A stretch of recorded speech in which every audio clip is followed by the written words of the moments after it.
पेट सफा आयुर्वेदिक चूरन, पेट सफा तो हर रोग दफा। उत्तराखंड में सरकारी भूमि पर अतिक्रमण के खिलाफ सरकार सख्त। सीएम पुष्कर सिंह धामी ने कहा, किसी भी कीमत पर बर्दाश्त नहीं होगा कब्जा, दोषियों पर कड़ी कार्रवाई तय।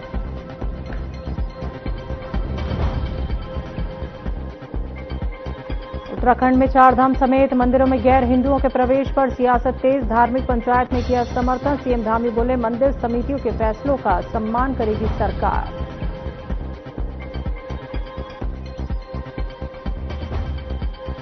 यूसीसी को लेकर हरीश रावत का तीखा हमला। यह सनातन पर प्रहार बयान के बाद उत्तराखंड की सियासत में जबरदस्त उबाल। राजनीतिक गलियारों में छिड़ी नई बहस। और उत्तराखंड में मौसम का कहर। अधिकांश जिलों में ऑरेंज अलर्ट। भारी बारिश के साथ ऊंचाई वाले इलाकों में बर्फबारी की चेतावनी। प्रशासन ने जारी की सतर्कता।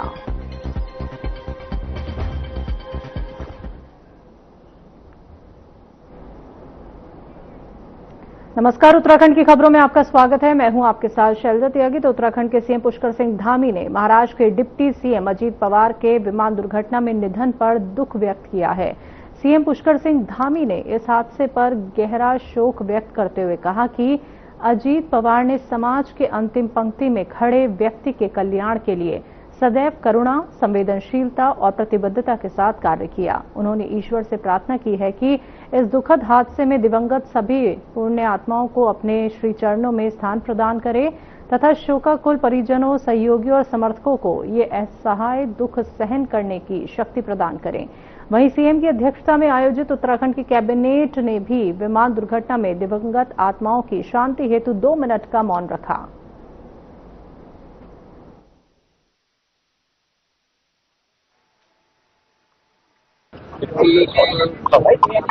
जिस प्रकार से मेरा व्यक्तिगत रूप से भी परिचय था, मिलना था, कई सारे कार्यक्रमों में, पार्टी के कार्यक्रमों में मिलना होता था।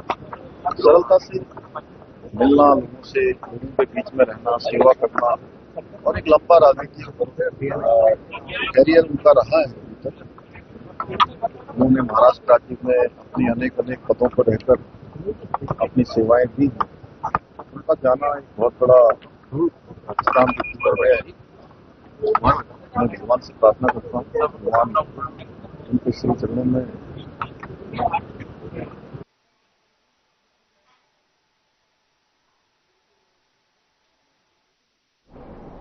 हरिद्वार के बैरागी कैंप स्थित बजरीवाला क्षेत्र में प्रकाश टेंट हाउस के गोदाम में अचानक भीषण आग लग गई। आग तेजी से फैल गई, जिससे इलाके में अफरा तफरी मच गई। सूचना मिलते ही फायर ब्रिगेड की 3 गाड़ियां मौके पर पहुंची और आग बुझाने का काम जारी है।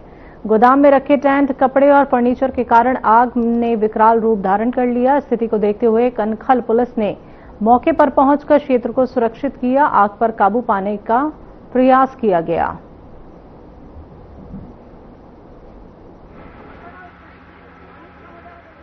इसमें अभी नुकसान बताना तो संभव है। नुकसान तो तभी बताया जाएगा जब मालिक बताएगा हमें कि ये सामान था, तो नुकसान तो वो बाद में बताया जाएगा। आग लगने का कारण तो संभवित हमें इलेक्ट्रिक शॉर्ट सर्किट दिखाई दे रहा है। कितनी गाड़ियां मौके पर पहुंची? 3 गाड़ियां फायर स्टेशन मायापुर से और 1 गाड़ी सिद्धपुर से। कितनी देर से आग पर लगातार कार्य कर रही है। लगभग 1.5 घंटा तो 2 घंटे हो गए हुए हमें।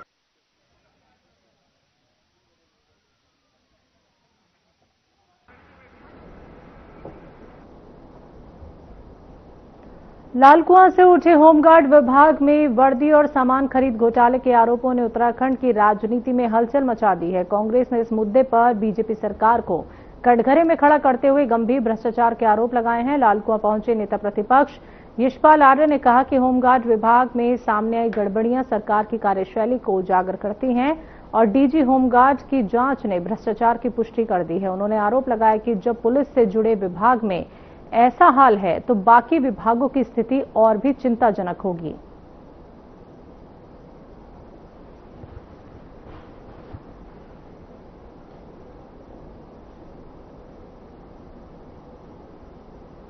घोटाले दर घोटाले इस राज्य में हो रहे हैं।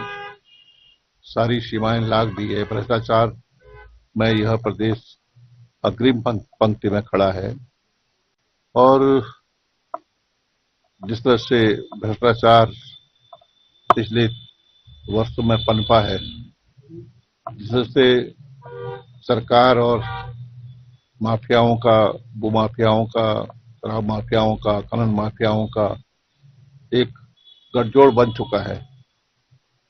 यह प्रजातंत्र के लिए, उत्तराखंड के राज्य के लिए बहुत खतरनाक संकेत है। और मेरा मानना है कि उत्तराखंड विकास की दौड़ में बहुत पीछे है। रोजगार खत्म हो चुके हैं, बेरोजगारी बढ़ रही है, पलायन हो रहा है, लेकिन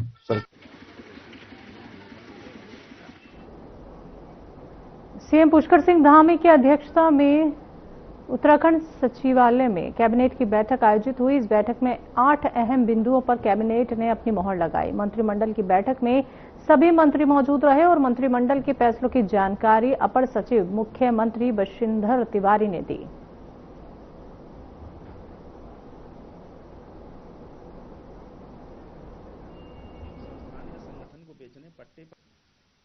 जनपद ऊधम सिंह नगर। अगला प्रस्ताव वैकल्पिक ऊर्जा विभाग का था। भारत सरकार द्वारा घोषित राष्ट्रीय हरित हाइड्रोजन नीति 2022 एवं राष्ट्रीय हरित हाइड्रोजन मिशन 2023 आगामी दशक में भारत को ग्रीन हाइड्रोजन का वैश्विक केंद्र बनाने के दृष्टिकोण अत्यंत उपयोगी होने के परिप्रेक्ष्य में उत्तराखंड सरकार भी ग्लोबल वार्मिंग एवं जलवायु परिवर्तन के दृष्टिगत प्रदेश में स्वच्छ एवं हरित उत्पादन स्रोतों को प्रोत्साहित करने हेतु संकल्पित है। ग्रीन हाइड्रोजन एक स्वच्छ ऊर्जा एवं औद्योगिक ईंधन होने के कारण नेट जीरो के लक्ष्य प्राप्त करने में सहायक सिद्ध होगी। उत्तराखंड राज्य में जल विद्युत जैसे प्राकृतिक संसाधन पर्याप्त मात्रा में उपलब्ध हैं, जिनका उपयोग हरित हाइड्रोजन के उत्पादन के लिए किया जा सकता है। इससे राज्य में विकास एवं रोजगार को बढ़ावा देने के साथ साथ कार्बन उत्सर्जन रहित एवं जलवायु परिवर्तन लक्ष्यों के सापेक्ष राज्य के योगदान को पूर्ण करने के साथ ही ग्रीन हाइड्रोजन बाजार निर्माण एवं मांग एकत्रीकरण को बढ़ावा मिलेगा।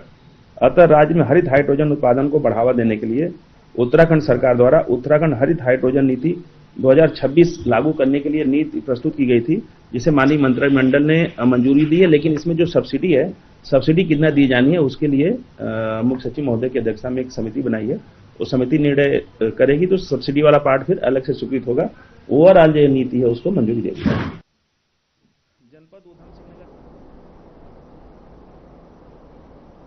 कनखल थाना क्षेत्र के नूरपुर पंजनहेड़ी गांव में अज्ञात हमलावरों ने जिला पंचायत उपाध्यक्ष अमित चौहान के भाई सचिन चौहान को गोली मारकर गंभीर रूप से घायल कर दिया। इस दौरान मौके पर मौजूद कृष्ण बाल उर्फ नानू पर भी बदमाशों ने जानलेवा हमला किया, जिससे वो बुरी तरह घायल हो गया। गोली चलने की आवाज से पूरे इलाके में अफरा तफरी मच गई। घटना के बाद परिजन और ग्रामीण मौके पर जमा हो गए, जबकि गंभीर हालत में सचिन चौहान को जिला अस्पताल रेफर किया गया। तो सूचना मिलते ही पुलिस टीम मौके पर पहुंची और जांच शुरू कर दी है और क्षेत्र में दहशत का माहौल है। पुलिस हमलावरों की तलाश में जुटी है।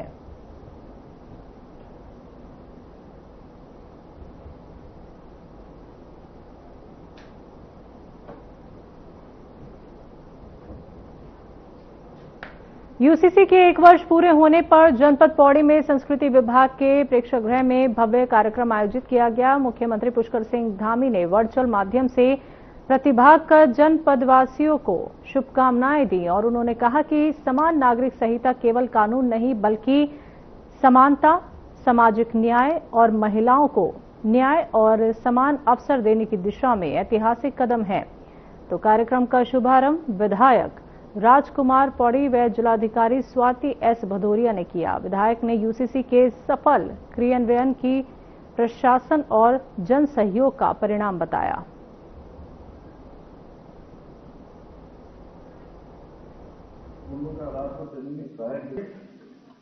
तो हमारा यूनिफॉर्म सिविल कोड है, आज इसका 1 साल पूरा होने का यहाँ पे समारोह मनाया गया और बहुत ही धूमधाम से मनाया गया। काफी सांस्कृतिक कार्यक्रम भी हुए, हमारे जो उत्कृष्ट कार्मिक थे उनको पुरस्कृत भी किया गया और माननीय मुख्यमंत्री जी का जो लाइव भाषण था उसका भी सभी ने श्रवण किया पूरा साथ में बैठकर। और ये एक बहुत ही अच्छी जर्नी थी और बहुत ही सबको इम्पॉसिबल लगने वाली एक चीज थी, जिसको एक्चुअली उत्तराखंड ने कर दिखाया और केवल अध्यादेश ही नहीं पास किया बल्कि इसको बहुत ही अच्छे ढंग से लागू किया। पूरा सामूहिक प्रयास है और इसमें गांवों से लेकर शहर तक हमारे हर विभाग, चाहे वो आईसीडीएस हो, शिक्षा विभाग हो, हमारे नगर पालिका पंचायतें हो, चाहे ग्राम पंचायत विभाग हो, सभी के द्वारा बहुत अच्छा कार्य किया गया और जिन्होंने बहुत अच्छा काम किया उन सभी को यहाँ पे भी पुरस्कृत किया। मुझे लगता है ये सबके लिए एक बहुत ही मोटिवेशनल ये प्रोग्राम भी रहा, क्योंकि उनको उत्कृष्ट कार्यों के लिए सम्मान भी आज दिया गया।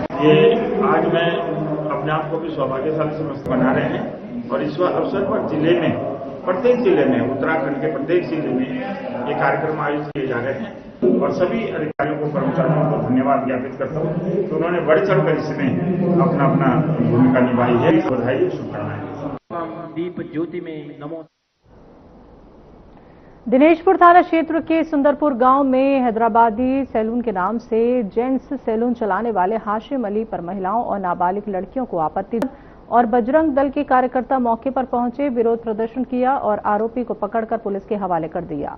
पुलिस ने आरोपी को हिरासत में लेकर पूरे मामले की जांच शुरू कर दी है।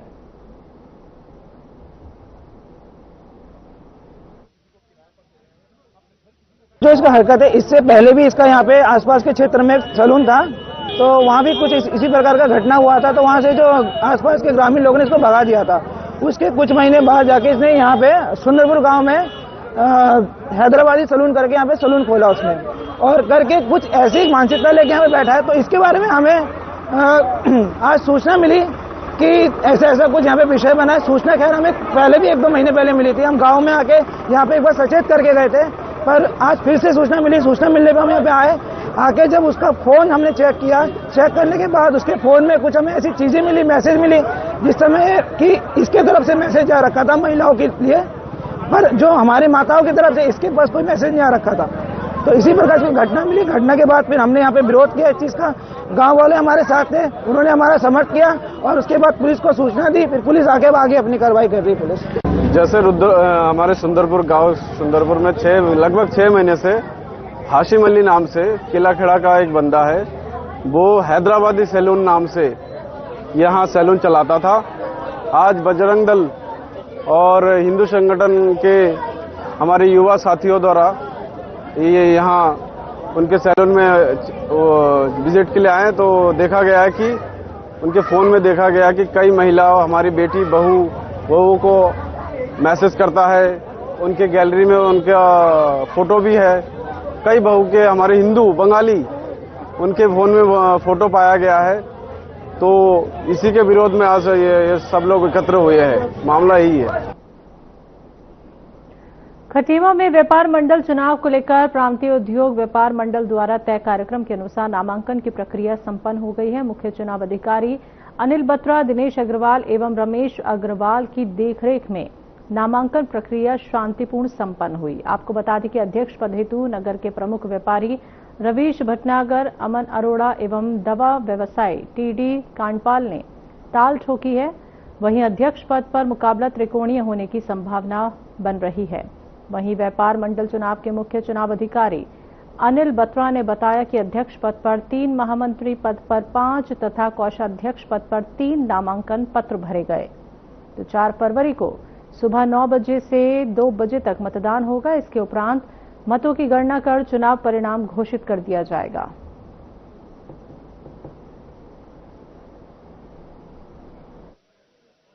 आज के नामांकन में व्यापार मंडल के, उसमें अध्यक्ष के तो अभी तक 3 नामांकन पत्र आए हैं और महामंत्री के 5 और 3 कोषाध्यक्ष के। और मतलब 4 तारीख को चुनाव संपन्न होंगे। पूरे कल मतलब जो है उसकी नामांकन की वापसी की डेट कल की है। चुनाव चिन्ह कल आवंटित किए जाएंगे। उसके बाद 4 तारीख जो है फाइनल डेट चुनाव की है। चुनाव की तैयारी पूरी है, कंप्लीट। बाकी हुई होगा तो बता दिया जाएगा। 4 तारीख को मतलब मतगणना भी उसी दिन ही होगी। सर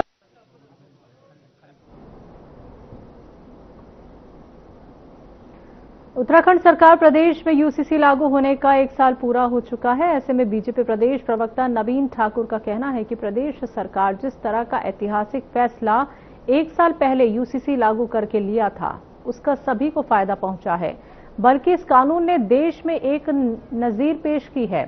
उनका कहना है कि कांग्रेस पार्टी भले ही सवाल उठा रही हो, मगर यूसीसी लागू होने से बहुत फायदा मिला है, ये विपक्ष भी जानता है।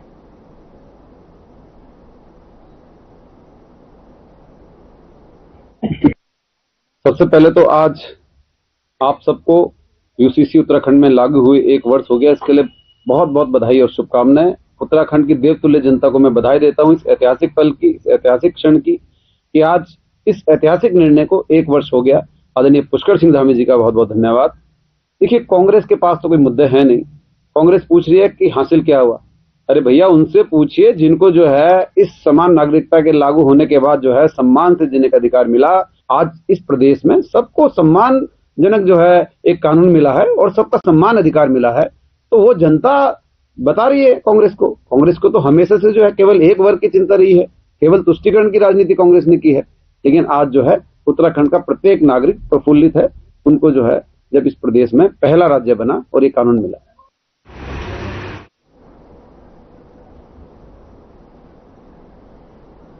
वक्त एक छोटे से ब्रेक का।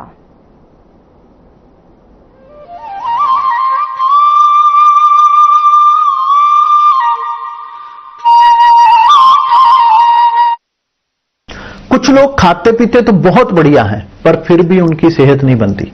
पिचके हुए गाल हैं, हड्डियां निकली हुई हैं, पैंटें ढीली हैं, कपड़े जचते नहीं, कोई पर्सनैलिटी नहीं। ऐसे लगता है इधर से खाए जा रहे हैं, उधर से निकले जा रहा है, क्योंकि उनका पाचन तंत्र खराब है। और जब तक के पाचन तंत्र दुरुस्त नहीं होगा, वो जितना मर्जी अच्छे से अच्छा खा ले, उनकी सेहत नहीं बन सकती।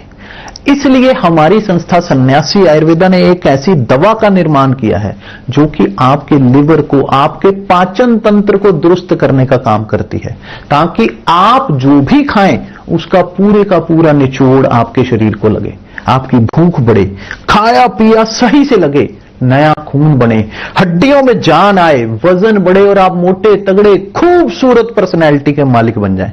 सिर्फ 655 रुपए की पूरे 1 महीने की दवा होती है और आप इसे घर बैठे 01145454545 पर फोन करके दवा मंगवा सकते हैं।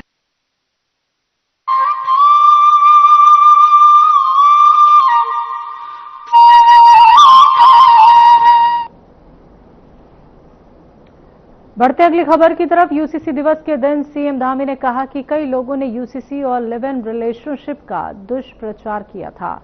जब हमने इसको लागू किया था, कुछ लोगों ने कई खामियां निकाली। मैं कहूं तो विगन संतोषी लोग कुछ ना कुछ खामियां निकालते हैं और इसका गलत तरह से दुष्प्रचार किया गया।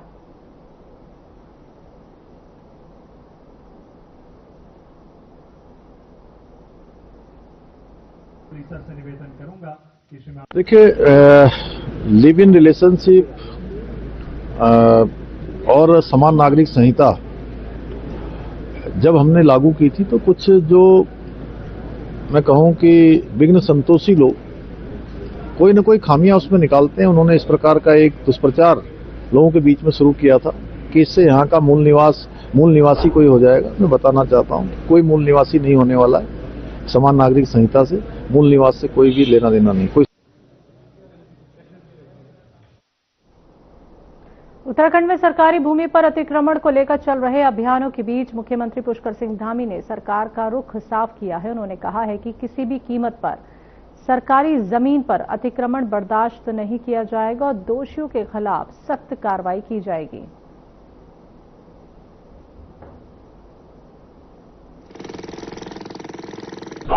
देखिए, कानून के तहत सभी कार्रवाइयां हो रही हैं और कानून सबके लिए एक समान है। सभी को आकर अगर कहीं पर कोई अतिक्रमण है, कोई किसी प्रकार की चीज है, तो सबको बताना चाहिए। बताएं, कानून को अपनी जानकारी दें, प्रशासन के लोगों को जानकारी दें। और हमने जो भी अतिक्रमण हटाने का जो अभियान किया है वो विधि के अनुसार किया है। भारत की जो व्यवस्था है, राज्य की जो व्यवस्था है, जो प्रशासनिक मशीनरी है, उसके अनुसार ही काम होते हैं। और कहीं पर भी जो है बिना विधि के और जो भी हटाने का हुआ है अतिक्रमण को नहीं किया गया है। उत्तराखंड में 4 धाम और अन्य मंदिरों में गैर हिंदुओं के प्रवेश पर प्रतिबंध लगाने की मांग तेज हो गई है। आशुतोष डिमरी ने बद्री केदार मंदिर समिति के प्रस्ताव का समर्थन किया। साथ ही दूसरी ओर उत्तराखंड के मुख्यमंत्री पुष्कर सिंह धामी ने साफ कहा है कि धार्मिक स्थलों का प्रबंधन वहां की समितियां करती हैं और सरकार उनके निर्णयों का।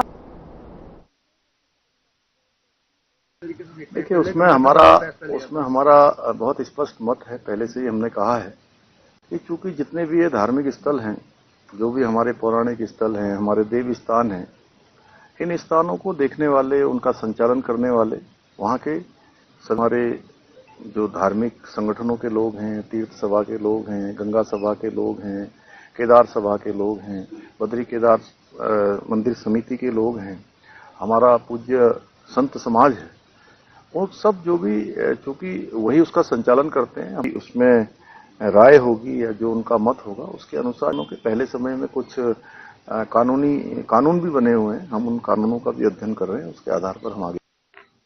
जय श्री बद्री विशाल। श्री बद्रीनाथ केदारनाथ मंदिर समिति के सम्मानित अध्यक्ष हैं और इनके सहवर्ती मंदिर जो सबऑर्डिनेट टेम्पल है, इन मंदिरों में गैर हिंदुओं के प्रवेश पर रोक लगाने संबंधी, प्रवेश वर्जित करने संबंधी योजना का एक प्रस्ताव लाया जा रहा है। हम बद्रीनाथ धाम के पुजारी समुदाय होने के नाते हेमंत द्विवेदी जी के इस प्रस्ताव की, इस कार्य योजना का स्वागत करते हैं। स्वागत योग्य कदम है, अभिनंदन करते हैं और इस प्रस्ताव की भूरी भूरी प्रशंसा करते हैं। इस विषय को लेकर के उत्तराखंड के माननीय मुख्यमंत्री पुष्कर सिंह धामी जी ने जो अपना विचार प्रकट किया है और निरंतर धामी जी सनातनी संस्कृति और सनातनी परंपरा के मार्ग पर चलने की जो बात कर रहे हैं, हम उसकी भी भूरी भूरी प्रशंसा करते हैं, उस विचार का स्वागत करते हैं। समान नागरिक संहिता को लागू हुए 1 साल पूरे होने पर एक तरफ जहां जश्न मनाया गया, वहीं दूसरी तरफ यूसीसी को लेकर दिए हरीश रावत के बयान ने राजनीतिक माहौल गर्म कर दिया है। कांग्रेस के वरिष्ठ नेता और उत्तराखंड के पूर्व मुख्यमंत्री हरीश रावत ने यूसीसी पर बड़ा बयान दिया है। उन्होंने कहा है कि यूसीसी के बारे में हमें ज्यादा कुछ कहने की जरूरत नहीं, ये सनातन पर हमला है। रावत के इस बयान ने पूरे राजनीतिक गलियारों में नई बहस छेड़ दी है।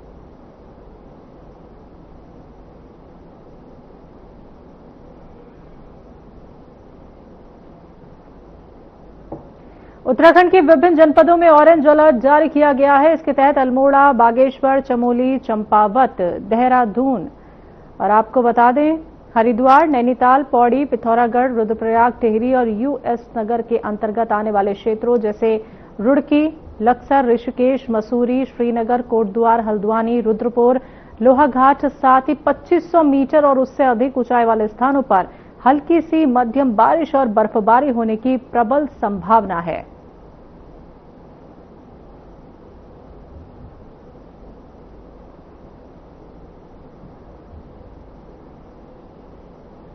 उत्तराखंड के मौसम को लेकर बड़ा अपडेट आया है। मौसम वैज्ञानिकों के अनुसार राज्य के अधिकांश जिलों में ऑरेंज अलर्ट जारी किया गया। भारी बारिश और बर्फबारी की संभावना को देखते हुए ये चेतावनी दी गई है। उत्तरकाशी और चमोली जनपद के अधिकतर इलाकों में तेज बारिश के साथ ऊंचाई वाले क्षेत्रों में बर्फबारी की संभावना। 1 और 2 फरवरी को भी हल्की बारिश होने की संभावना है। तो करीब 28 ने लोगों से सावधानी 10-11 बजे तक ऐसा बन रहा है कि 11-12 बजे तक activity most of the places में खत्म हो जाएगा और फिर हल्का फुल्का जो बारिश और स्नोफॉल है अगले 2-3 दिन तक देखने को मध्यम दर्जे की बारिश और हाई रिचेस में जो है हमारे को 2800 मीटर से ऊंचाई वाले इलाकों में बर्फबारी देखने को मिल सकती है। लेकिन उतना एक्टिविटी नहीं होगा, इतना इंटेंस होगा जैसे कि पिछले 23 तारीख में हमारे को देखने को मिला था। तो ये एक्टिविटी खबरों में अभी के लिए इतना ही। मुझे दीजिए इजाजत। नमस्कार।